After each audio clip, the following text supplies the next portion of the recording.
You're watching the Regency History Channel. My name is Rachel Knowles, and today I'm going to read the first chapter of A Perfect Match by Rachel Knowles, myself. Chapter 1. November 1788. Mrs. Westlake could barely conceal her excitement. It was almost 30 years since she had been to London, but the memory of her last visit was as fresh in her mind as if it had been yesterday. For one glorious season, she had been the toast of the town, and now, at last, she was on her way back to the scene of her triumph. The prospect of re-entering the tone, the highest order of fashionable society, made her feel positively young again. Even though she was past the bloom of youth, Mrs. Westlake was still a very fine-looking woman. She had maintained her figure into middle age, and her face was remarkably free of wrinkles, thanks, she believed, to the Olympian dew which she religiously applied every day. Her hair was as thick and golden as it had been in her heyday, without the slightest hint of grey. She wore it fashionably powdered and carefully arranged into a style au naturel that her fashion arbiter, the Duchess of Devonshire, had lately adopted. It did not take long for the novelty of the journey to wear off. Mrs. Westlake began to bemoan how many hours it would be before they stopped to change horses. The time would pass much more quickly if she had someone to talk to. She glared resentfully at her companion and was on the verge of waking her when she stirred of her own accord. "I was beginning to think that you were going to sleep all the way to London, Alicia," Mrs. Westlake grumbled. "It is very tedious not to have anyone to talk to." "I'm so sorry, mother," her companion replied, in a tone designed to soothe her mother's ruffled feathers. "This carriage is so comfortable that I just could not keep my eyes open." Mrs. Westlake was somewhat appeased. She was very proud of her brand-new travelling chariot, which had been built to the latest design and offered the most comfortable ride that money could buy. Its well-sprung body absorbed much of the jolting from the uneven carriageway, despite the speed at which they were bowling along the turnpike road, drawn by two pairs of matched bays from the late Mr. Westlake's stable. The carriage was painted a lovely dark emerald green. She had chosen the colour herself and was very pleased with the result. Her only regret was the lack of a coat of arms on the door, but there was nothing she could do about that. She had made her choice a long time ago.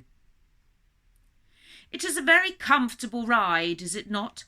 I do not suppose that my cousin has a vehicle this smart." Considering the exorbitant amount of money that her mother had spent on the chase, Alicia thought it very unlikely indeed. "Nevertheless, she does live at a good address," Mrs. Westlake continued. "I would never have agreed to stay with her otherwise." Alicia did not doubt it for a moment. She had been surprised when her mother had accepted Lady Granger's invitation to spend the season with her, rather than buying or at least leasing her own fashionable address. But for some reason, it suited her mother to live as the guest of a cousin whom Alicia had only met once when she was still in the schoolroom. "Elizabeth did rather well for herself catching Sir Charles Granger," her mother continued. "She was never handsome, and her dowry was moderate to say the least, but somehow she managed to attract his eye. It was as well for her that she had little competition. There was more money and grander titles to be won elsewhere. The Earl of Harting was the biggest prize on the matrimonial market that year, but he never paid the least heed to Elizabeth." She paused dramatically. "The Earl wanted to marry me, you know." Yes, Alicia knew. Her mother had often boasted of her youthful conquest. She seemed inordinately proud of the fact that an earl had wanted to marry her, and had often regaled her with the tale of her triumph. Alicia made an innocuous comment, knowing that her mother would need little encouragement to continue her monologue. All that was required was the occasional "indeed" or "really," and her mother could keep talking for hours. I remember the dress I wore when I met the Earl for the very first time. It was white and richly embroidered with silver thread and edged with the finest lace, and worn over such a wide hoop that I had to glide through the door sideways. My hair was arranged in a very French mode, la tête de mouton, with row upon row of curls across the front of my head, and powdered thickly like they did in Paris.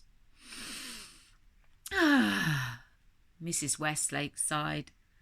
I was sorely tempted to accept the Earl, but there was so little money with the title, and your father had already made it quite clear that he was prepared to lay all his worldly wealth at my feet.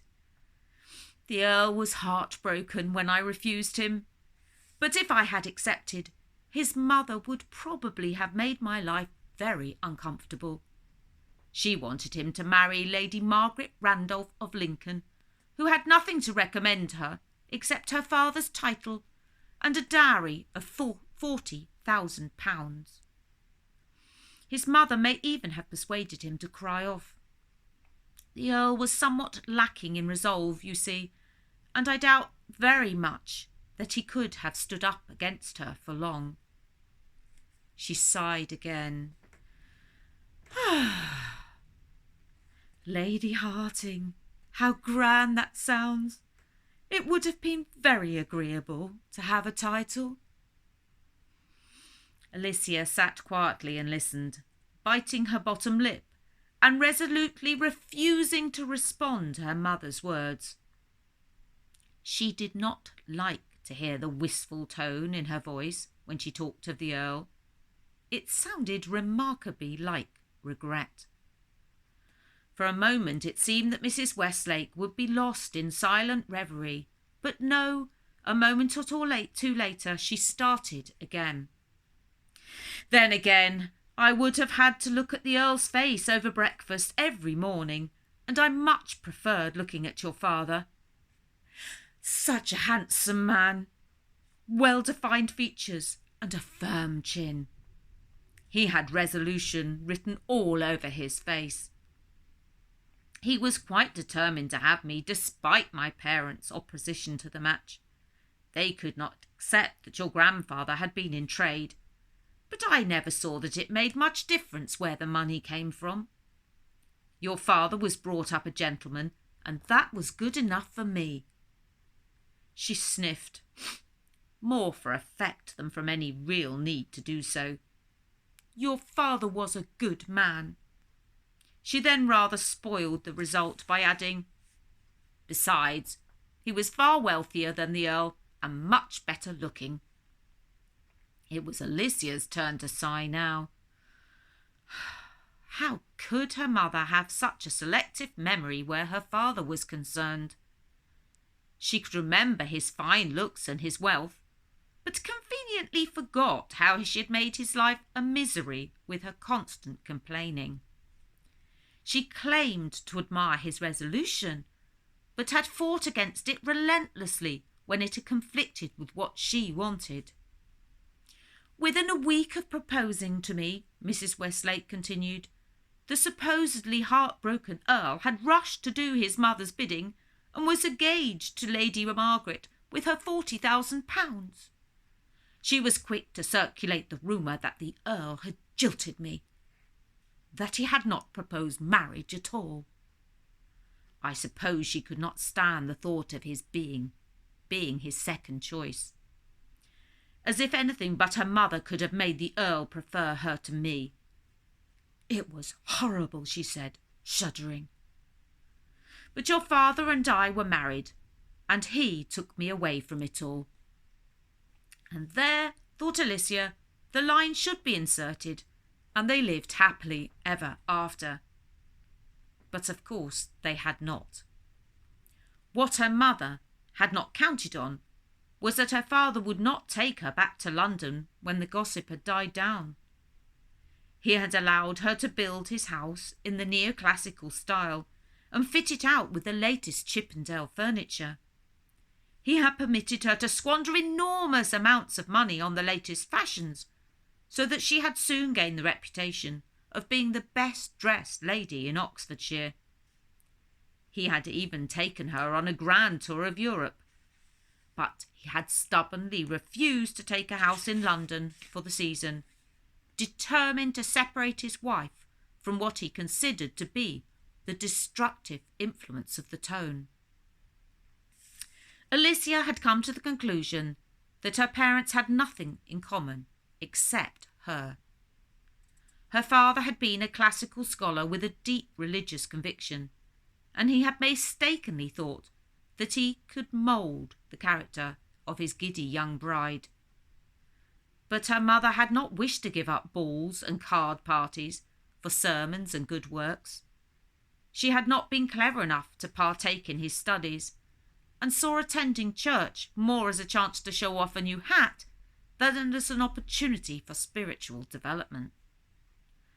For as long as Alicia could remember, her mother had complained about her lot in life. She had moaned about not going to London. She had moaned that Alicia preferred her father's company to her own. She had moaned that with all that learning, her husband was turning Alicia into a veritable blue-stocking, ruining her chances of making a good match. Mr. Westlake had taken refuge in his library and in frequent trips abroad, visiting his beloved Roman ruins. Mrs. Westlake had moaned that she was neglected. It was now more than a year since the premature demise of Mr. Westlake. Alicia reflected that her mother had long since recovered from the shock of becoming a widow, but she still missed her father dearly. It was perhaps as well that Mrs. Westlake chose that moment to draw out a folded piece of paper from her pocket. Alicia groaned inwardly. A letter. She had little expectation of escaping its contents, but at least it prevented her thoughts from becoming too melancholy. I received this note from Lady Granger yesterday, but I did not have the chance to tell you about it. I swear I did not stop for a moment making sure that Marie was packing my things the way I like. That is the trouble with servants. You always have to keep an eye on them. Alicia thought it more likely that her mother had got in the way of her highly superior lady's maid, but she did not think it would be helpful to point it out. Indeed, I can hardly remember what it says. I was so distracted yesterday, Mrs. Westlake continued. She unfolded the letter and began to read, stopping every moment or two to share the contents with her daughter. Elizabeth writes that everything is ready in anticipation of our arrival. She promises rooms overlooking the square with a very fine prospect of the gardens. She paused as she read a few more lines of her letter. Apparently the king is still far from well. There are rumours that he will not get better, and that the Prince of Wales will form his own government. Elizabeth says that would be beneficial for them, as Sir Charles is hopeful of a good position. Another pause, and then Mrs. Westlake began again. Oh, the Duchess of Devonshire has not yet arrived in town. What a shame! I hope she does not stay away too long. I am so looking forward to meeting her. Perhaps she cannot bear to leave her little girls. I have heard she is a devoted mother, and London is certainly not the place to bring up your children. Mrs. Westlake read on. Ha! The Earl of Harting has grown very stout, and goes around with a sour look on his face. It must be the effect of being married to the Countess. However, It would appear that we will not have to endure their company for a while at least. Elizabeth says that they have gone abroad for the winter because of the Earl's health. Though if he is suffering from an ill-tempered wife, I do not suppose that the visit will bring much relief. She laid the letter down in her lap and sighed. Ah, what it would be to be young again, surrounded by admirers, vying for a dance. For a while she sat unseeing, lost in nostalgic thought, but gradually her thoughts drifted back to the present. It would not do to dwell on the past. All her ambitions were centred on Alicia now.